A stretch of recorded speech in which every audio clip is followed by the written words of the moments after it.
Near mint condition, the home of collected editions. And check out that eye, that's exactly what we want to see. Woo, look at that panel, baby. And that, as they say, is that.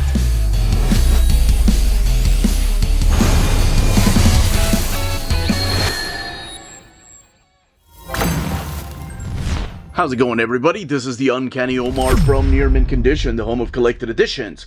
And today I'm going to do an overview of these two very different yet unique books in their own way from Fantagraphics. So let's go ahead and get started.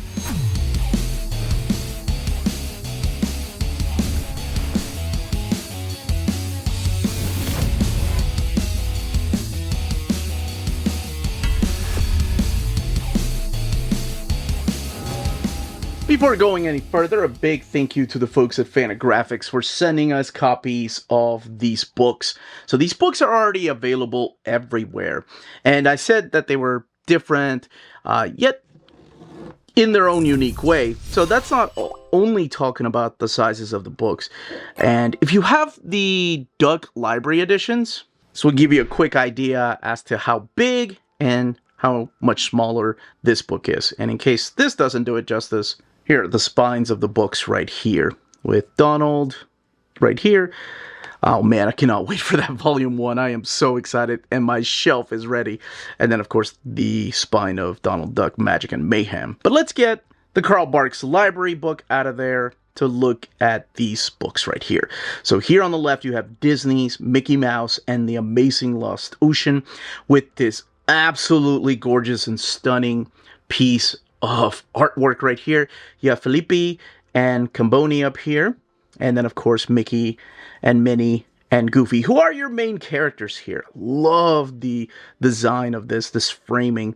And over here you have the Disney's Donald Duck, Magic, and Mayhem, with Donald and Daisy, Donald and Scrooge, and Donald and the nephews, and then the 90th anniversary adventure. It doesn't really spoil what exactly this is.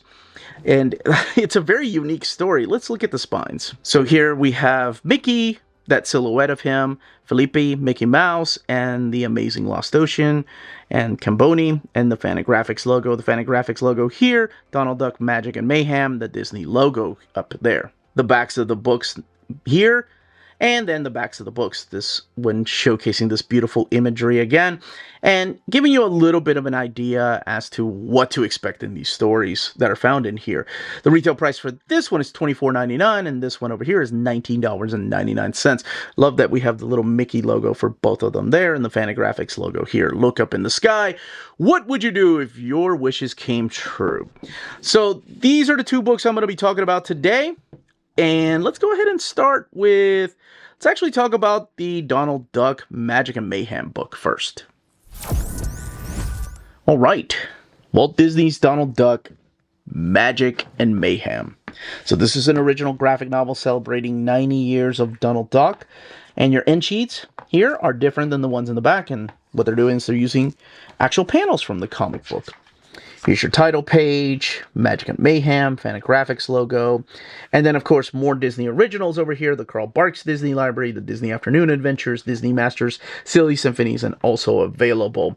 So many different ways and many different collections of not just Donald, but also Mickey, and of course the man, Uncle Scrooge. And here's your table of contents. All of this written by Alberto Savini, and the translation notes and the dialogue and lettering are all over here. And each of the chapters, which is broken up into 5, is drawn by different artists. So you have Vitale Miengiatori, Mattias Uroz, Emilio Urbano, Libero Ermetti, and Mario Ferracina. And I am going to go ahead and apologize to every one of those folks. There is a foreword here by David Gerstein talking about what makes this such an interesting story about Donald Duck if he's given the power of magic. What could possibly go wrong? So it starts off, I'm going to give you the pitch. Each one of the chapters, by the way, is one big story. It's not like it's broken down into different stories. It's not an anthology. It's just one long continuing story. That's 116 pages, and again, retails for $19.99. Start off with Donald Duck looking and following instructions for making the best pancakes. Now, what ends up happening is that somebody comes and collects a bill for the grocery store, and he's like, look, I'm busy making pancakes. Can I have until next week? And he tries to dodge the guy by going outside and forgets the pancakes are cooking, and then the house is on fire. But because he uses water on oil, it spreads fast and burns his entire house down. And, of course, the nephew and Uncle Scrooge comes to check on him, but also to tell him that, hey, you owe me money. I'm your landlord for the fire damage of the house. Hope it was insured. And that's the kind of day that Donald is having. So he gets on his phone and he was trying to take a selfie, but then he finds a new app. And this app that he finds is called the Smartphone XL Genie. So he's trying to stop it from installing. He starts rubbing and he's like, installation decline. You know how Donald snaps. And he rubs the phone and out comes the Smartphone XL Genie at his service and tells him the rules. No one's supposed to know about him. He can only grant one wish a day. But since this is the first day, Donald wants to go back in time 2 hours with my house unharmed and enough cash to pay Mr. Feedbagger's bill. And the genie's like, wait, those are actually 2 wishes. But you know what? This is your first wish, so let's go ahead and start. So sure enough, he goes back 2 hours. He has enough money to pay the bill. And he makes pancakes. And then the next story arc, and you can find out how that ends, because that's kind of a happy ending. The next story arc is about how Donald finds out about influencers in a very, oh man, this is such a now storyline, right? Like, it's so like the last 10 years. Somebody's on Instagram. It's this lady right here named Raina Ronduck, and she's given a phone because she's famous and she's some kind of singer. And Donald's like, well, my car's broken down. I could use the help to be famous. And that's what he grants for the wish to be from the Abracadabra. And he wishes to be famous. And that's what he is. And the way that this has a little bit of a twist is that people know him as the Duck Avenger in this world, and that's why he's famous. So he's able to get on all the restaurants, he's able to go to all the talk shows, he has his own driver. The next story is about going to Grandma Duck's house and trying to help her out, and then eventually running into Fethry, who has his own idea about a startup business. And again, he has one wish. The more you read this, the more you realize these wishes always come with a price. But it's Donald Duck.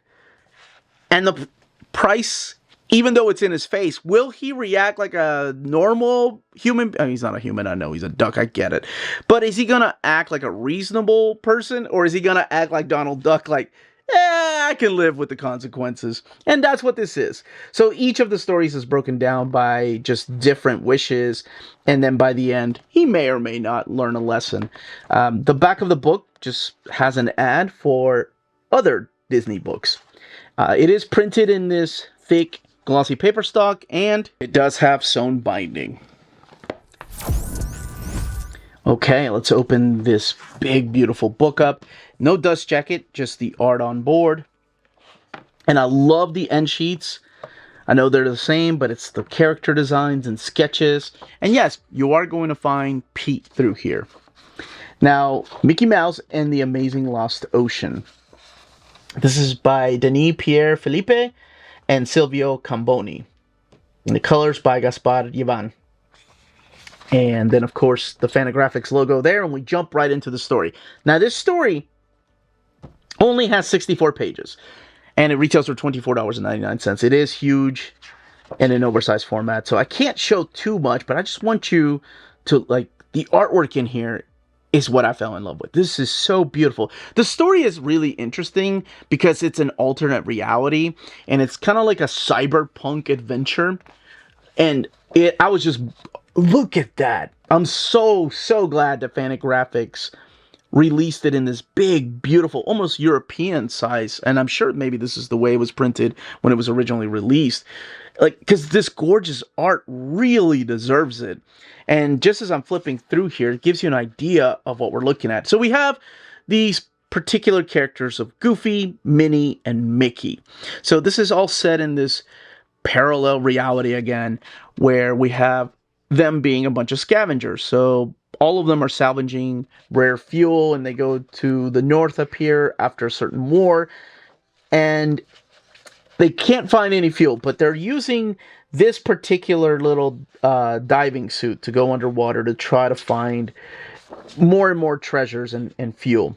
Now, they are hired by a corporation to go and explore underwater here with chapter number 1.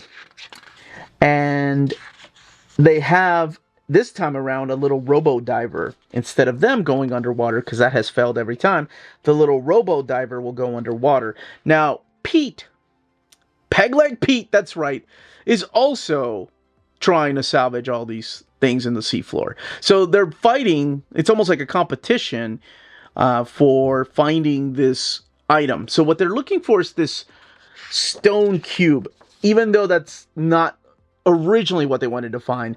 But this is when it becomes really interesting. This stone cube will play a huge part throughout the story because it will turn the sky into a giant ocean.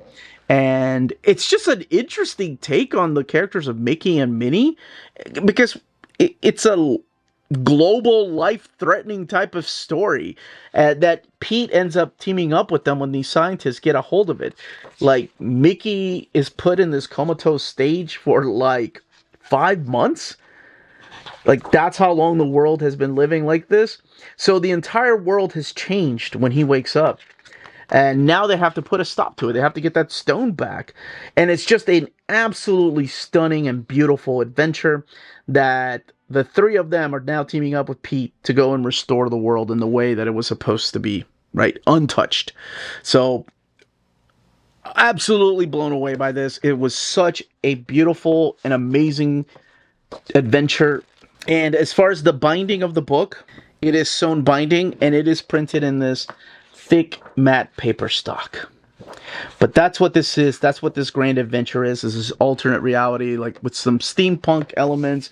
And I love the airships. And oh my gosh, I want to see more and more of this art. But that's it. That, as they say, is that. If you're interested in purchasing either of these books, don't forget to check out our sponsor, cheapgraphicnovels.com, your online home for graphic novels and collected editions up to 50% off cover price. They have excellent shipping and prompt and helpful service. Check out their bargain deals for up to 90% off cover price. And don't forget, the CGN also takes pre-orders. That way you don't miss out on the hottest releases. And they are currently running a special promotion for you Minties. If you're a first-time customer, after receiving your order confirmation email, reply back to that email and let them know Near Mint Condition sent you their way. They will then apply a free shipping promotional credit to your next order in the US. Cheap Graphic Novels, your source for the hottest books with the kind of deep discount, quality shipping, and customer service that will keep you coming back for more. And that was the content, the page count, and build of each of these 2 books. Let me know in the comments down below which ones you are picking up if you are a big Disney fan and you have to have all the Duck books. But I also have viewers that love Mickey Mouse and buy every single one of his adventures. But yeah, let me know if you picked these up already, or if you haven't heard of them, or if you're going to pick them up. If you have any questions, leave those down below. Smash that like button on the way out. Everyone, stay healthy and safe out there. Much love.